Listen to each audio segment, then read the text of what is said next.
it for him. Thank you. Thank you very much. Let me say how very pleased I am to join you this afternoon at this commissioning of the Westlink iconic villa. And there are those who may ask why this particular private housing development is one that I needed to be here personally to commission.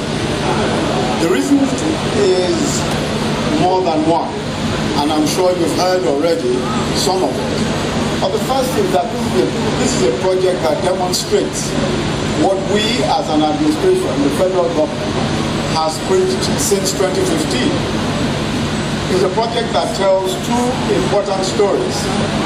One is a story of success of local entrepreneurship and forward-looking development finance. Local entrepreneurship, of course, this is our diaspora friends, and forward-looking development finance in the body of Odua Investments Limited. The first part of that story is that the Nigerian diaspora has a crucial role to play in investments in our economy, and that the investment prospects in our economy are great. And though it may require some sacrifice, the rewards are well worth it. As we heard from the CEO of the fourth Chapter 4 investments, in March 2015, just after the APC won the general elections, I was in the United Kingdom meeting with Nigerians in diaspora. Several business persons were present at that meeting at the Marriott Hotel in Kilburn in London. Mr. Shams Ogunwiwa says that I may have forgotten that meeting, or that he definitely remembered. But I will show you a video which tells you that I not only remember the meeting, I also recorded the meeting. So, now this is that meeting. If you look at this video, this is that meeting, and that I think is you, right there. As you can see, this is a much younger looking me as well. And this happened in Kilburn on that occasion where we met at the Marriott Hotel. And thereafter, after the meeting, we had a discussion, which is what you're looking at up there. And after that discussion is what I believe led to your decision to come to Nigeria to invest. I think we encouraged ourselves that it was important for them to bring back their skills and capital back home and to partner with the incoming APC government to develop Nigeria. After that event, I had a discussion again with the event, of course, was the one that I referred to. We had that discussion at the Marriott Hotel, and he expressed a very keen interest. Mr. Shams Ogunwiwa expressed a very keen interest in coming back home to invest in real estate. I believe it was sometime after that, going by the story, that he and others in the Chapter 4 investment company came together to develop this project. They kept me informed through a mutual contact, another Nigerian from the diaspora, Mr. Muiwa Odumi, who, by the way, returned to Nigeria shortly after this meeting and is now working as a director at the Bureau of Public Enterprises back there in Abuja. The road to raising capital, as you've heard, was rough, but they kept at it through the year. But the breakthrough appears to have been that they are coming across Odua Investments Limited. And Odua Investments started itself, as you know, we've all heard the story of Odua Investments Limited. It started as a development company in the golden era of development in the Western region. At that time, of course, as you know, Chief Obafemi Awolowo was Premier of the Western region. Odua Investments Limited at the time birthed several industries, real estate investments, etc.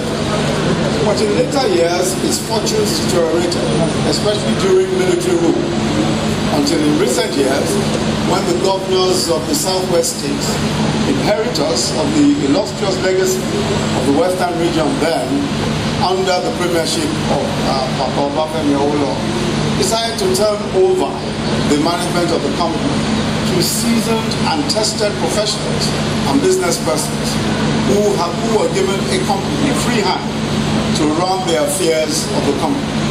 So it is the new and greatly improved Odua investment which we see today and which brought the vision of our diaspora investors, Chapter 4 Estates Management Limited, UK, to build what we have here today. So the story of the Westlink iconic housing units here in Alakia is a story of the triumph of ideas and a vision of private enterprise development and capital working seamlessly together. There's a lot that we can do in housing in Nigeria.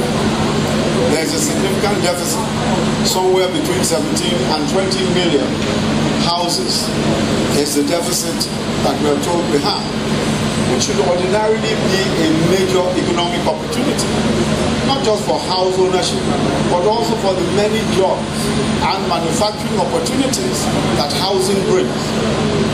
The missing link is not the market. There is a market for housing, as we've heard from the Secretary to Government of Ogun State. 1,500 housing units snapped up very quickly. And this is not necessarily low-cost housing. The missing link is also not the number of ideas for private development. There's so many ideas for private development. The missing link is housing finance. It is affordable mortgages. That is the missing link. Social housing and affordable mortgages is what we need today. Every developed economy has had to develop, usually with government support and mortgage schemes that are affordable. So what needs to be done is that government must provide the capital to de-risk single-digit mortgage lending by the banks. And when I say government, not just the federal government, but also state governments.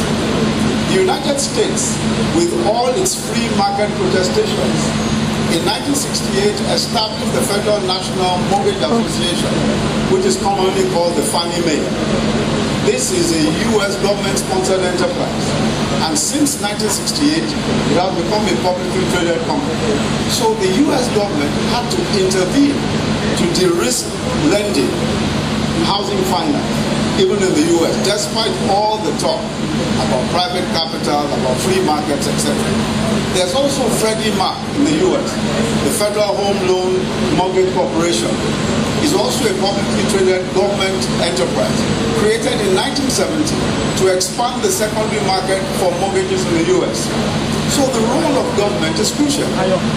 There is no way we can escape government putting in significant funding and putting it in smartly in order to de-risk the kind of capital that then becomes lendable to those who are doing housing projects such as this today.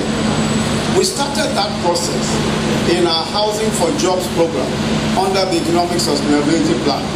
The Economic Sustainability Plan was the federal government's response to the COVID-19 pandemic and the aftermath.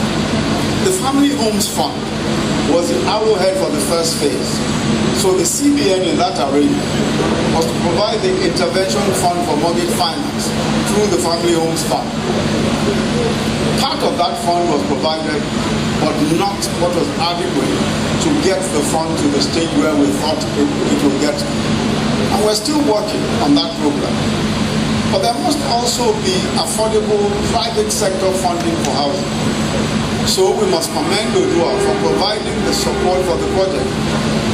The future is bright if we stick to the vision of providing de-risking funds supported with development finance funding, such as from Odua. Private capital is also going to be very important.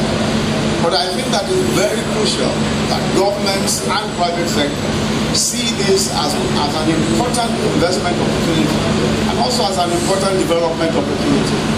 Mass housing is crucial. We cannot do without mass housing. We started the mass housing project also under the Family Homes Fund. Some of the governments that have done exceptionally well in mass housing, and I'm not talking about affordable housing, but mass housing.